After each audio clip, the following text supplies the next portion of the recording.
जब पूरा देश और पूरी दुनिया एक प्रकार से तबाह सी थी, पस्त सी थी, लोगों को कुछ पता ही नहीं लग रहा था क्या करना है, बदहवास की स्थिति में पूरी दुनिया थी। उन स्थितियों में डोर टू डोर स्क्रीनिंग की कार्रवाई के साथ जुड़ना, मेडिसिन किट वितरण करना, कोविड टेस्ट और टेस्टिंग की कार्रवाई को मजबूती के साथ आगे बढ़ाने के लिए जो अभिनंदनीय कार्य उस दौरान आशा बहनों ने, आंगनबाड़ी कार्यकर्तियों ने और एएनएम ने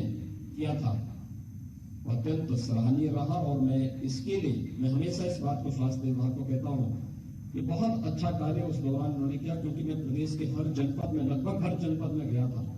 और जनपद मुख्यालय पे ही नहीं जाता था, गांवों में भी जाता था। तो गांवों में मुझे कहीं ना कहीं ये तीनों किसी न किसी रूप में वहां देखने को मिलती थी। कोई वहां पर स्क्रीनिंग की कार्यवाही के साथ जुड़ा है, कोई वहां पर टीकाकरण के साथ जुड़ा है, कोई वहां पर टेस्ट और ट्रेसिंग की कार्रवाई को आगे बढ़ा रहा है, कोई मेडिसिन की वितरण की कार्रवाई को कर रहा है। वो बहुत अच्छा कार्य उस दौरान चला था और जिसका परिणाम रहा कि जिस उत्तर प्रदेश के बारे में लोग इस बात के लिए चिंतित होते थे कि उत्तर प्रदेश जो है इतना बड़ा प्रदेश है, कोरोना कैसे कंट्रोल करेगा। मुझे लगता है कि उस कोरोना प्रबंधन के लिए हेल्थ वर्कर्स की भूमिका में, एक कोरोना वॉरियर के रूप में आपकी बहुत बड़ी भूमिका थी और आपकी सक्रिय भागीदारी के कारण कोरोना प्रबंधन को बेहतरीन तरीके से देश और दुनिया के सामने उत्तर प्रदेश ने प्रस्तुत किया और उत्तर प्रदेश के कोरोना प्रबंधन को न केवल राष्ट्रीय स्तर पर बल्कि अंतर्राष्ट्रीय स्तर पर भी सराहना मिली। मैं इसके लिए आप सबका हृदय से धन्यवाद देता हूं और आप सबको बधाई भी देता हूं। प्रदेश में वर्तमान में हमारे पास ग्रामीण क्षेत्र में 1,56,000 से अधिक आशा बहनें हैं, शहरी क्षेत्र में 7,000 से अधिक आशा बहनें हैं और 7,000 से अधिक आशा संगिनी भी प्रदेश के अंदर कार्यरत है। बुनियादी कार्य करती है प्रदेश के अंदर। और मुझे लगता है कि जिन कार्यक्रमों के साथ आप जुड़े हुए हैं वे कार्यक्रम बहुत महत्वपूर्ण है। बच्चों के टीकाकरण से लेकर के स्वास्थ्य संबंधी हर एक अभियान के साथ जुड़ने की कार्रवाई जिस मजबूती के साथ आप करते हैं, टीकाकरण का जो बृहद कार्यक्रम प्रदेश के अंदर चल रहा है, उत्तर प्रदेश 20 करोड़ लोगों को कोरोना का vaccine 20 crore dose vaccine corona का उपलब्ध करा चुका है। ये जो 20 करोड़ कोरोना डोजेज उत्तर प्रदेश के अंदर लगी है, इसमें भी आपकी बहुत बड़ी भूमिका है और इसने कोरोना को कंट्रोल करने में भी एक बहुत बड़ी भूमिका का निर्वहन किया है। प्रदेश के अंदर ग्रामीण क्षेत्र में चलने वाले तमाम अन्य कार्यक्रम उत्तर प्रदेश इस बात के लिए बदनाम रहता था कि उत्तर प्रदेश के अंदर खासतौर पर इसकी हमेशा चर्चा होती थी कि उत्तर प्रदेश कैसे यहां पर मातृ मृत्यु दर, शिशु मृत्यु दर या फिर जो तमाम अन्य बीमारियां थी वह नेशनल एवरेज से ज्यादा पैमाने पे यहां पे मौतें होती थी। और हमेशा लोग इसके बारे में हमें कटघरा में खड़ा करते थे, उत्तर प्रदेश को कटघरे में खड़ा करते थे कि आखिर ये सरकार ठीक ढंग से इसका प्रबंधन नहीं कर रही है। लेकिन अभी हाल ही में जो भारत सरकार की स्टेट हेल्थ इंडेक्स जो 19-20 की रिपोर्ट आई है, और मुझे बताते हुए प्रसन्नता है कि स्टेट हेल्थ इंडेक्स राउंड 4 में जो वार्षिक रिपोर्ट आई है, देश के 19 बड़े राज्यों में उत्तर प्रदेश ने इंक्रीमेंटल रैंकिंग में उत्तर प्रदेश को पहला स्थान प्राप्त हुआ है। यानी ये एक उत्तर प्रदेश के आंकड़े चौंकाने वाले आंकड़े हैं कि हेल्थ आउटकम डोमेन के कुल जो 12 संकेतांक थे उनमें से 6 के साथ उत्कृष्ट प्रदर्शन उत्तर प्रदेश ने किया है। ये तब संभव हो पाया है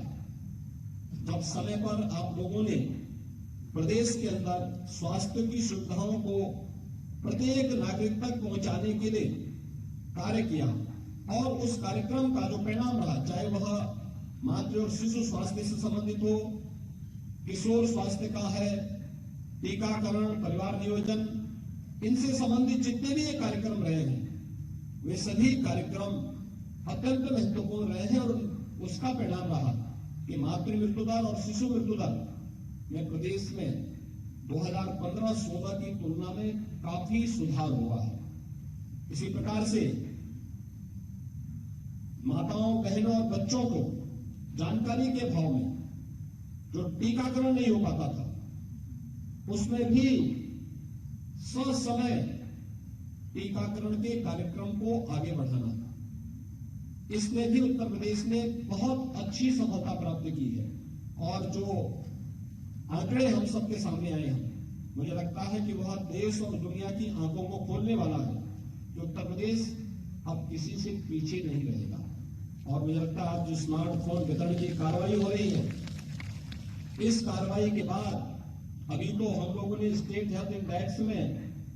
देश के अंदर बेहतरीन प्रदर्शन किया है। मैं मानता हूं कि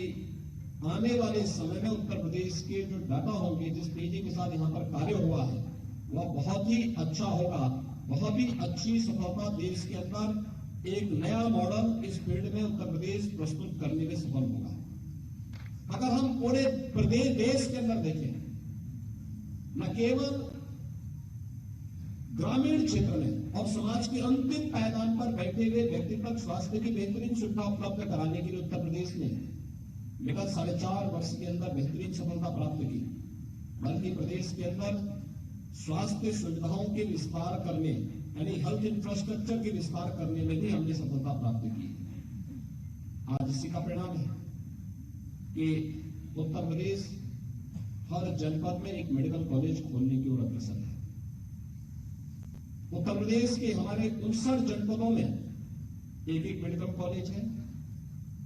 वर्तमान में उत्तर प्रदेश 33 नए मेडिकल कॉलेज बना रहा है। पीपीपी मोड पर भी 2 नए मेडिकल कॉलेज बन रहे हैं और तेजी के साथ हम लोग इस कार्रवाई को आगे बढ़ाने का कार्य कर रहे हैं, जिससे आने वाले समय में उत्तर प्रदेश के अंदर विशेषज्ञ स्वास्थ्य सुविधाओं के लिए हर जनपद में एक जनपद एक उत्पाद की तर्ज पर एक जनपद एक मेडिकल कॉलेज, यह हम प्रदेश के अंदर लागू कर सके। मुझे याद है जब कोरोना का पहला मामला आया था, उस दौरान प्रदेश के अंदर जब मैं देख रहा था कि प्रदेश के अंदर हमारे 56 यानी प्रदेश के अंदर 36 ऐसे जनपद थे जिसमें एक भी आईसीयू के बेड नहीं थे। आज मुझे बताते हुए प्रसन्नता है कि प्रदेश के सभी 75 जनपदों में हमारे पास आईसीयू के बेड मौजूद हैं और हर जगह वेंटिलेटर मौजूद है। हमारे पास प्रशिक्षित स्टाफ है। आपने कोरोना की द्वितीय लहर में देखा होगा कि कोरोना की द्वितीय लहर के दौरान प्रदेश के अंदर और देश के अंदर और दुनिया के अंदर भी ऑक्सीजन की समस्या खड़ी हुई थी और वर्तमान में हम लोगों ने भारत सरकार की मदद से प्रधानमंत्री जी के मार्गदर्शन में प्रदेश के अंदर 551 ऑक्सीजन प्लांट हमारे स्थापित हो गए हैं। यानी हर जिला अब प्रधानमंत्री मोदी जी की भावनाओं के अनुरूप ऑक्सीजन की आपूर्ति के लिए स्वयं ही आत्मनिर्भर हो गया है। अब उसे ऑक्सीजन के लिए किसी अन्य जनपद पे और किसी अन्य राज्य पर निर्भर नहीं रहना पड़ेगा। हर जनपद में हमारे पास वर्तमान में एडवांस लाइफ सपोर्ट एम्बुलेंस मौजूद है और महत्वपूर्ण बात तो ये कि अभी हाल ही में उत्तर प्रदेश ने एक साथ 5000 से अधिक स्वास्थ्य केंद्रों का लोकार्पण का कार्यक्रम और शिलान्यास की कार्रवाई को संपन्न भी किया है। इतने बड़े पैमाने पर इतनी बड़ी संख्या में स्वास्थ्य केंद्रों की स्थापना इससे पहले कभी नहीं हुआ है और किसी भी राज्य में नहीं हुआ होगा जितना राज्य के अंदर हुआ है। यानी यानी सशक्त समाज की पहली आधार है स्वस्थ समाज। अगर समाज स्वस्थ नहीं तो सशक्त भी नहीं हो सकता, और सशक्त नहीं तो समृद्ध भी नहीं हो सकता। यानी एक दूसरे से जुड़े हुए हैं। तो स्वास्थ्य की सबसे महत्वपूर्ण कड़ी के रूप में आशा बहनों की भूमिका असंदिग्ध है, इसमें कोई संदेह नहीं किया जा सकता है। और आप आज यहां पर आए हैं, स्मार्टफोन वितरण की कार्रवाई आपको और भी सशक्त करने में मदद करेगा, और आप अपने न केवल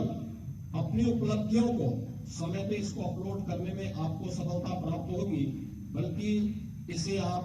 आगे बढ़ाने का कार्य कर पाएंगे। यह मैं विश्वास के साथ कह सकता हूं। आज जब हम लोग यहाँ पे स्मार्टफोन वितरण की इस कार्रवाई के साथ जुड़े हुए हैं, 80,000 आशा बहनों को आज स्मार्टफोन प्रदेश के अंदर वितरित हो रहा है। इसकी ट्रेनिंग की कार्रवाई और इससे जुड़ी हुई सभी प्रकार की प्रक्रियाएं लगभग संपन्न हो चुकी हैं। वे 80,000 बहनें इसके साथ जुड़ेंगे और बहुत शीघ्र शेष 80,000 के लिए स्मार्टफोन ला करके उन्हें भी इस कार्रवाई के साथ जोड़ेंगे, तो उनको फिर समय से मानदेय देने या अन्य प्रकार की कार्रवाई को आगे बढ़ाने में कहीं भी कोई समस्या नहीं आएगी।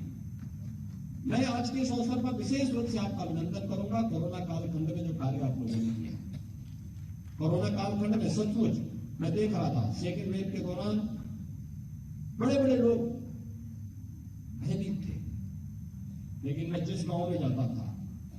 मैं उस गांव में देखता था कि मुझे कोई ना कोई आशा बहन, कोई ना कोई आंगनबाड़ी, कोई ना कोई एएनएम वहां मुझे अवश्य दिखती थी।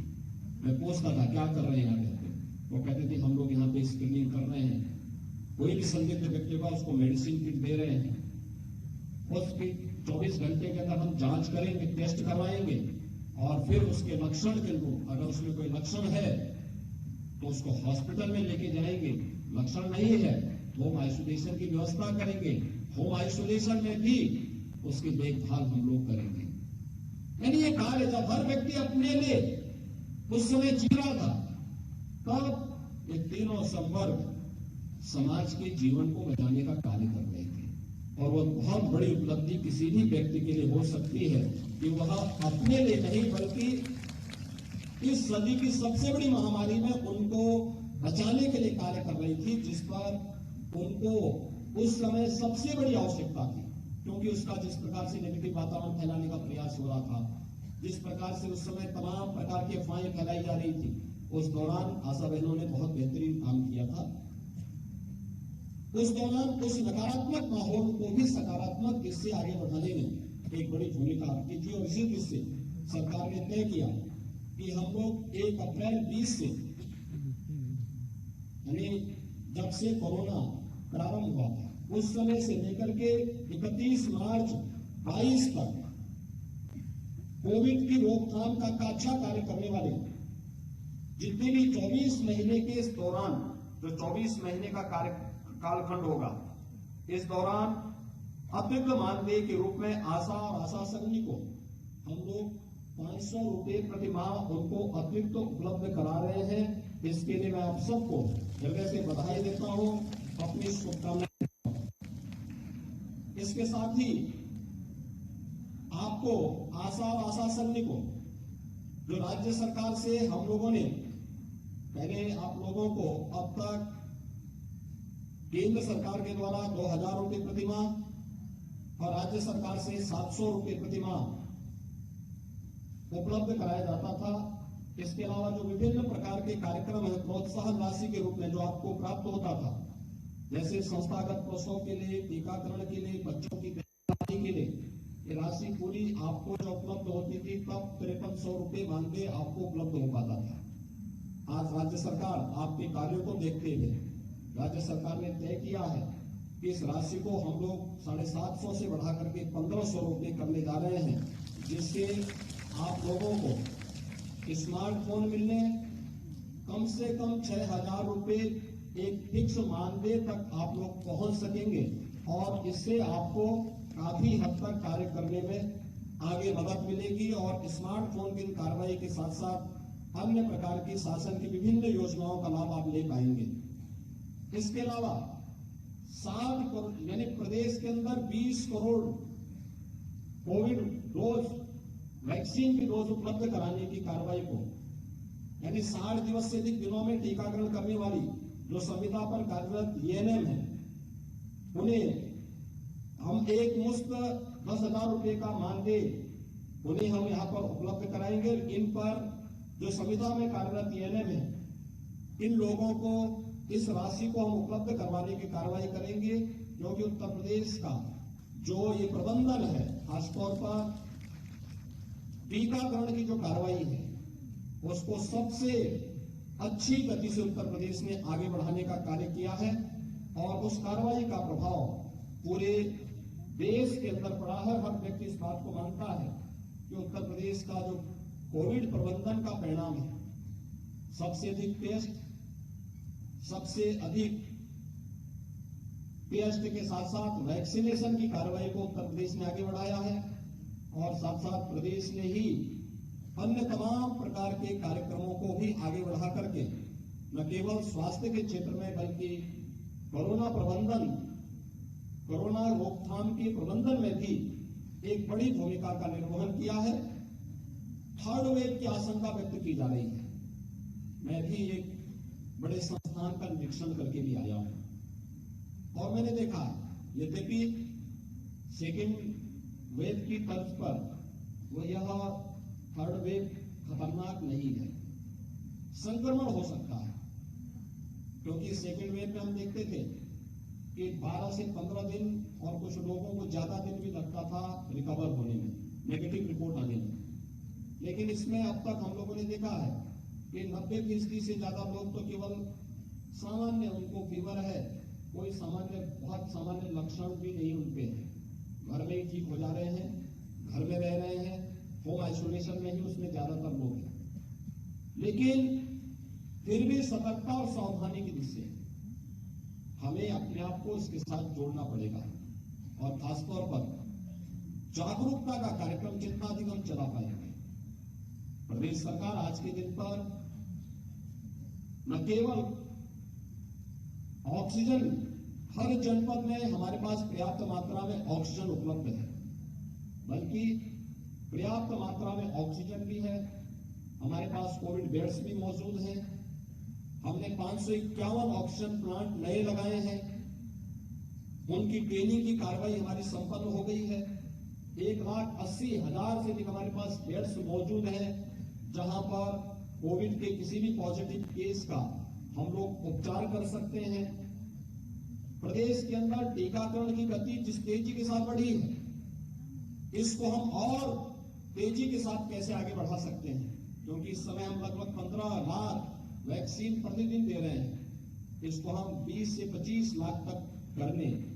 और मुझे लगता है कि कोविड प्रबंधन में जो भी लोग लगेंगे, कोरोना वॉरियर्स के रूप में जो लोग कार्य करेंगे, इनको एक बूस्टर डोज इसकी अलग से मिलनी है। वे लोग भी इसको लेने की कार्रवाई को अगर आगे बढ़ा देते हैं तो काफी हद तक हमें इसको सफलता मिलेगी। लेकिन लोगों को जागरूक करने की आवश्यकता है, बताने की आवश्यकता है, खासतौर पर जिन्होंने वैक्सीन नहीं ली। और मैं आज अनुरोध करूंगा स्वास्थ्य विभाग से कि निगरानी समिति को फिर से एक्टिव करके डोर टू डोर स्क्रीनिंग की कार्रवाई चल रही थी। इसमें न केवल लक्षण युक्त व्यक्ति को हमें चिन्हित करना पड़ेगा, बल्कि यह भी देखना पड़ेगा कि कौन इस परिवार में ऐसा है जिसने वैक्सीन नहीं ली, और उनकी सूची बनाना, जिला प्रशासन को सूची को देना, और जिला प्रशासन फिर उन लोगों को ला करके या उस गांव में ही कैंप लगा करके वैक्सीन को उपलब्ध करवाने की कार्रवाई उन लोगों तक करेगी, तो हमारी ये गति और तेजी के साथ आगे बढ़ पाएगी और हम प्रदेश के अंदर सभी लोगों को वैक्सीन देने में सफल होंगे। ये वैक्सीन फ्री में, फ्री वैक्सीन, सबको वैक्सीन। तो अगर फ्री में प्रधानमंत्री मोदी जी ने वैक्सीन उपलब्ध करवाया है, इस वैक्सीन का लाभ कोरोना कवच के रूप में हर एक व्यक्ति को उपलब्ध करवाने की जिम्मेदारी भी हम सबकी सामूहिक रूप से होनी चाहिए। मैं एक बार फिर से आज के इस कार्यक्रम के अवसर पर जब 80,000 से अधिक आशा बहनों को स्मार्टफोन उपलब्ध कराया गया है, उसके मानदेय और उनके प्रोत्साहन भत्ते में यहाँ पर बढ़ोतरी हुई है, इस अवसर पर उनको एक बार फिर से बधाई देता हूँ अपनी शुभकामनाएं देता हूं और विश्वास व्यक्त करता हूं कोविड प्रबंधन की अपनी कार्रवाई को आप लोग इसी मजबूती के साथ आगे बढ़ा करके न केवल कोरोना पर इस सदी की सबसे बड़ी महामारी को प्रभावी ढंग से कंट्रोल करने में, बल्कि प्रदेश के अंदर सबसे निचली इकाई पर स्वास्थ्य की बेहतरीन सुविधा को उपलब्ध करवाने में भी आप अपना योगदान देंगे, जिससे हम एक सशक्त भारत का, एक सशक्त उत्तर प्रदेश बनाने में सफल होंगे। आप सबके प्रति इस अवसर पर मेरी शुभकामनाएं। धन्यवाद। जय हिंद।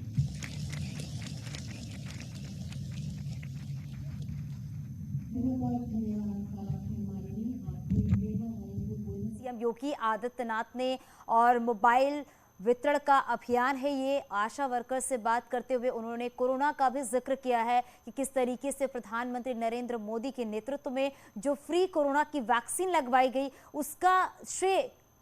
उसके बारे में बता रहे थे सीएम योगी आदित्यनाथ। और ये तस्वीर हम आपको दिखा रहे हैं जब मोबाइल वितरण किया गया सीएम योगी आदित्यनाथ की तरफ से। और इसके साथ ही साथ ये भी है कि संवाद के जरिए ही तमाम बातें ऐसी हैं जिसका जिक्र किया सीएम योगी आदित्यनाथ ने। तो लखनऊ में आशाओं का सम्मान किया गया और ये सम्मेलन जिसकी तस्वीर आप देख रहे हैं।